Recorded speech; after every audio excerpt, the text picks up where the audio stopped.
At a moment when the world was still mourning the loss of an icon, Amy Redford stepped forward, not to talk about cinema, fame, or legacy, but to confront a truth she never expected to face in her father's absence.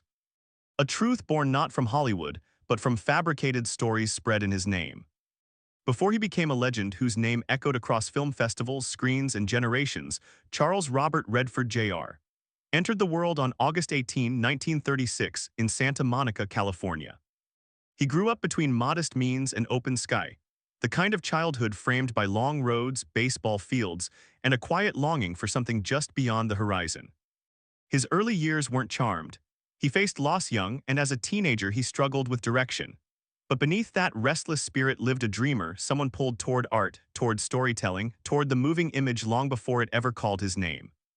Redford's life took a transformative turn when he attended the University of Colorado, where he first encountered the freedom of expression and the sting of consequences.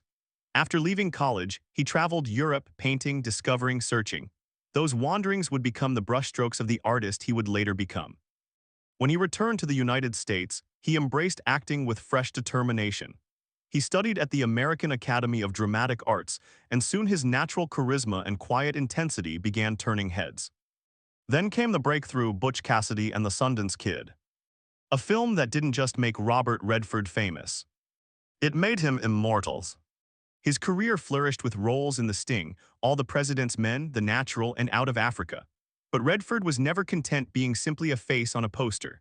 He wanted to build something for the next generation, something that would outlast any reel of film. In 1981, he founded the Sundance Institute, a sanctuary for independent filmmakers, a place where new voices could finally be heard.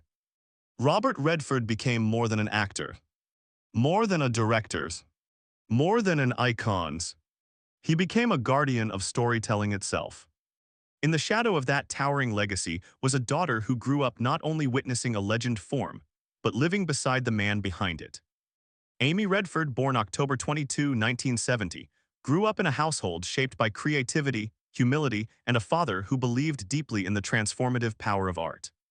Her childhood was grounded, shielded from the superficial flash of fame. She forged her own path in performing arts, studying theater, working on stage, and eventually building a career as an actress, director, and producer. Her relationship with her father was never about prestige or celebrity. It was built on mutual respect, shared understanding, and a bond strengthened through the family's triumphs and heartbreaks. The Redfords had endured loss before, including the tragic death of Robert's young son Scott and later his son James. These moments shaped them, teaching resilience, unity, and above all, authenticity. What made the bond between Robert and Amy extraordinary wasn't simply that both were artists. It was the way they mirrored each other, gentle strength, thoughtful silence, and a shared devotion to truth in storytelling. Amy grew up watching her father champion independent voices, elevate unheard creators, and insist that honesty matters, whether on screen or in life. She joined him at Sundance events, industry gatherings, and creative milestones. To the world, Robert Redford was a titan. But to Amy, he was simply Dad, a man who taught her that creativity was a gift, not a commodity, and that integrity was the cornerstone of any meaningful story. When Robert Redford passed away, the world mourned the loss of a cinematic giant. But for his family, grief was personal, quiet, sacred. A space meant to be shared only with those who truly knew him. Until the noise arrived. In the days that followed his passing, Amy Redford began to see something deeply unsettling.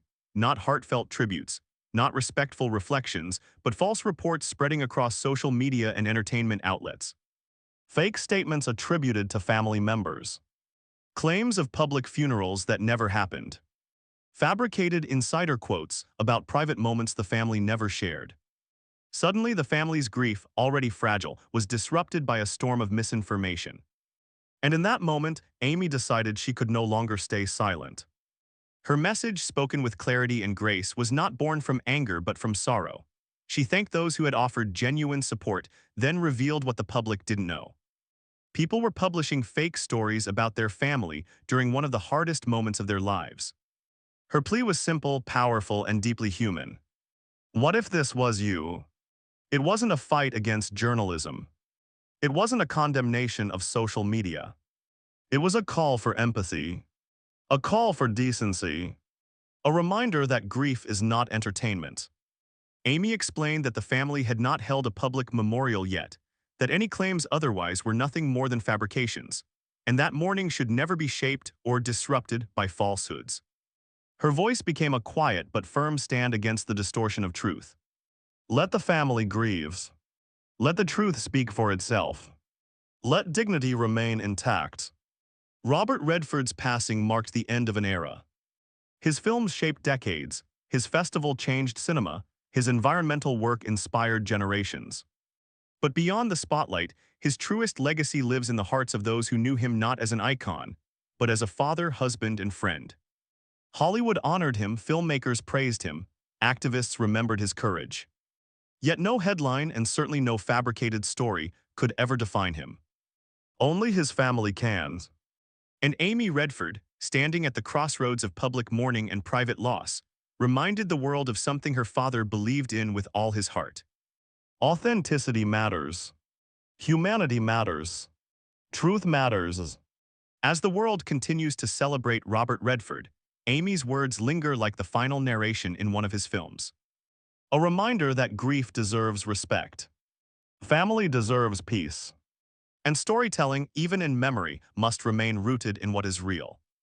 Robert Redford's legacy will endure for generations. Not because of false stories, not because of sensational headlines, but because of the lives he shaped and the family that loved him beyond the screen.